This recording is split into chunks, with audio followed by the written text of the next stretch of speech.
एरंडी येथील स्वामी विवेकानंद संस्थेचा शिवेंद्रसिंह राजे भोसले यांच्या हस्ते जिल्हा पुरस्काराने सन्मान। एरंडी येथील स्वामी विवेकानंद सेवाभावी संस्था जिल्हा युवा पुरस्काराने सन्मानित।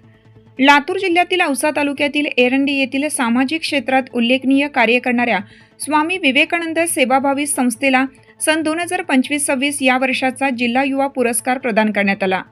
महाराष्ट्र राज्याच्या 67व्या स्थापना दिनानिमित्त 1 मे महाराष्ट्र दिनाच्या मुख्य शासकीय राष्ट्रध्वज वंदनाच्या भव्य कार्यक्रमात हा पुरस्कार हिंदवी साम्राज्याचे संस्थापक छत्रपती शिवाजी महाराज यांचे वंशज तथा लातूर जिल्ह्याचे पालकमंत्री शिवेंद्रसिंह राजे भोसले यांच्या हस्ते जिल्हा युवा पुरस्काराने सन्मान करण्यात आला।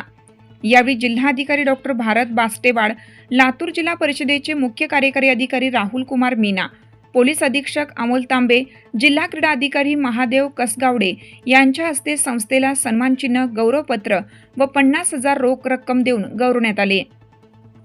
या पुरस्काराचा स्वीकार संस्थेचे अध्यक्ष निळकंठ जाधव, सचिव जगदीश जाधव, सदस्य रवी जाधव व संतोष काळे यांनी केला। औसा तालुक्यातील एरंडी येथील स्वामी विवेकानंद सेवाभावी संस्था ही मागील अनेक वर्षापासून सामाजिक क्षेत्रात सातत्याने कार्यरत असून विविध उपक्रमांद्वारे समाजहित साधत आहे। संस्थेमार्फत रक्तदान शिबिरे, महिला सक्षमीकरण कार्यक्रम, सांस्कृतिक उपक्रम, गुणीजनांचा सत्कार, व्यसनमुक्ती अभियान, क्रीडा स्पर्धा तसेच इतर विविध सामाजिक कार्ये यशस्वीपणे राबवण्यात येत आहेत।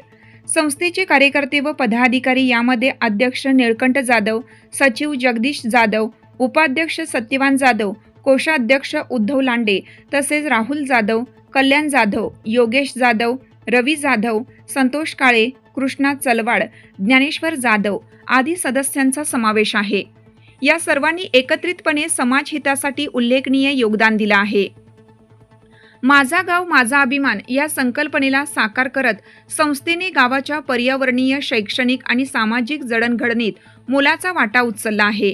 या कार्याची दखल घेऊन जिल्हा क्रीडा अधिकारी कार्यालय लातूर यांनी हा प्रतिष्ठेचा पुरस्कार प्रदान केला आहे। हा पुरस्कार संस्थेच्या कार्यात योगदान देणाऱ्या सर्व ज्ञात अज्ञात युवकांना, एरंडी ग्रामस्थांना तसेच गुरुजनांना समर्पित करण्यात आला आहे।